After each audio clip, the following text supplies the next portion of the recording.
Square saying Zimbabwe, welcome to our channel Zim Confessions and Deep Secrets. Kana kari kutanka kukuya paneno channel, please don't forget to subscribe. Kana chumwa garo ka subscribe, but don't forget to comment and share this video.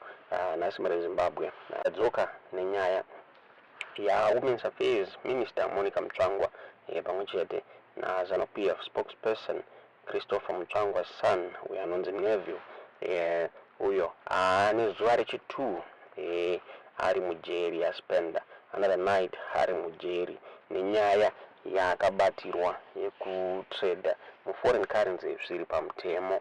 Nephew akatorwa nemapurisa musi Wednesday masikati ne detectives from the CID commercial crimes division mushure mekunge akaposta WhatsApp status iyo yakabuditsa achinyora a black market rate ye zig against the United States dollars muri Zimbabwe.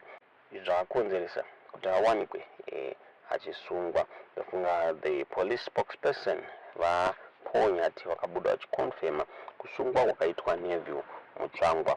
Vakataura ivo vachiti musi Friday nhasi is going to appear in court. Vakabuda vachichara achiti the Zimbabwe Republic Police confirms the arrest of nephew Sunungurai Mchangwa, aged 44, Elias Mujachani, aged 45, and Simbarashi Tichingana, aged 38, for contravening Section 14(1) of the Bank Use Promotion and Suppression of Money Laundering Act, Chapter 24.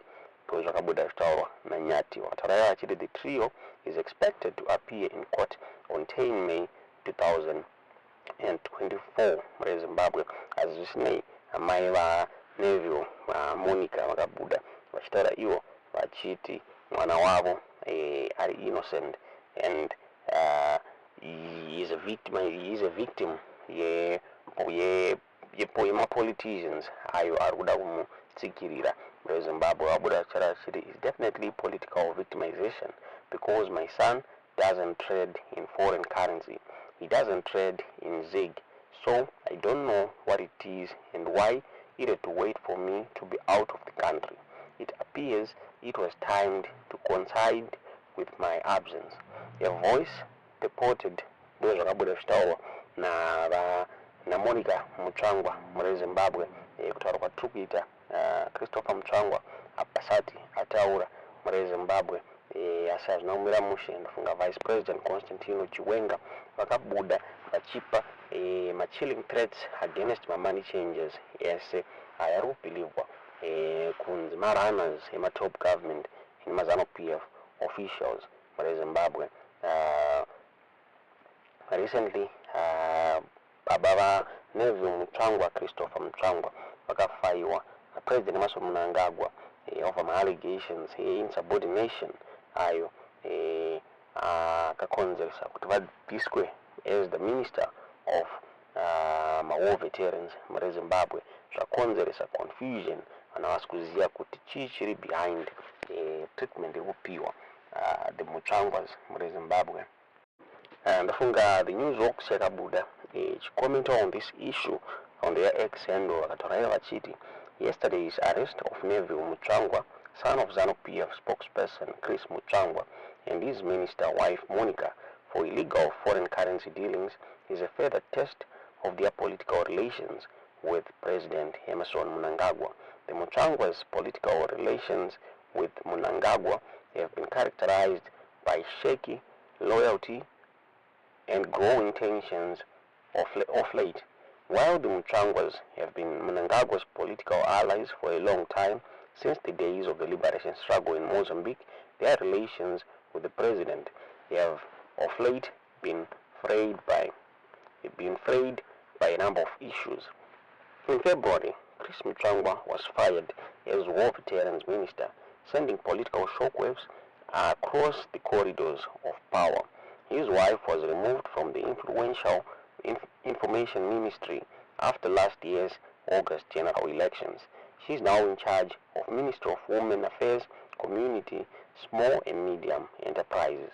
After the 2017 coup, in which Chris Mchangwa played a major role to help Mnangagwa into power, the ruling party spokesperson was fired as presidential advisor. He remained in the political scrapyard for some time. After that, he was brought back in August last year following the elections as minister. But his relationship with Mnangagwa broke down again over his attacks on Information Minister Jan van Muswere, who replaced his wife at that portfolio. Now his son has been arrested, fueling political tensions amid a police crackdown on money changers in a bid to defend the new currency, ZiG, from attack by market forces, including arbitrage seekers.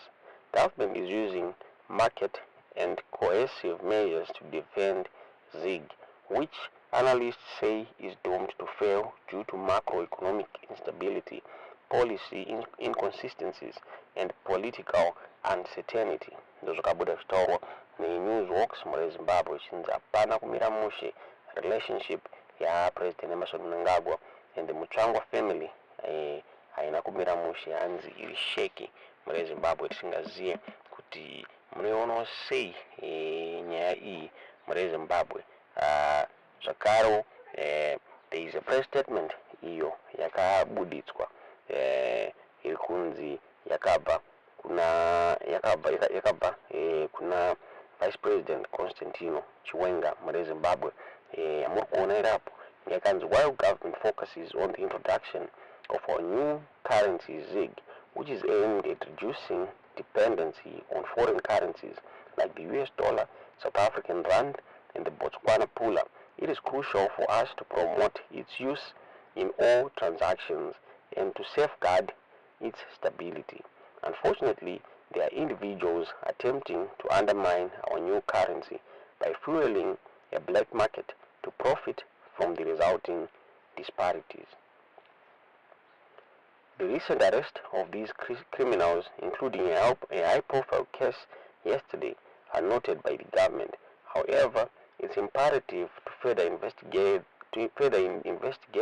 those implicated in Christopher Mutsvangwa's letter, ensuring no stone is unturned in muZimbabwe. Tisingaziye kuti munoiona sei nyaya iyi, tisingaziye kuti nyaya chokwadi kana kuti this is a forged letter muZimbabwe. Some people are saying kuti this is a fake letter muZimbabwe. Asi hapana kumira mushe. A lot of people are saying kuti kusungwa kwaitwa mwana wa Christopher Mutsvangwa uku hakuda kumira mushe, hanzi kwaratidza kuti relationship ya President Emmerson Mnangagwa na Christopher Mutsvangwa haina kumira mushe. Zvakare nekufaiwa kwakaitwa Christopher Mutsvangwa as a cabinet minister muZimbabwe. This is not the first time Neville Mutsvangwa yawanikwa ari in the middle of a serious scandal. Last time ndofunga takaona zvakare akaescapa prison mushure mekunge aitengesa ma-Starlink kits ayo airambidzwa negovernment achinzi hasi pamutemo, akairambidzwa nePortras achinzi Starlink haisati ane license yekuoperata muno muZimbabwe. muZimbabwe tikazive kuti munoiona sei nyaya iyi this time hazvina kupera mushe. Mukomana awanikwa achisungwa. Tana kwatiri kuita this is the second night yaspenda ari muprison. Tisingazive kuti munoiona sei nyaya iyi. Tiudzire zvamuri kufunga pamusoro penyaya iyi mucomment section.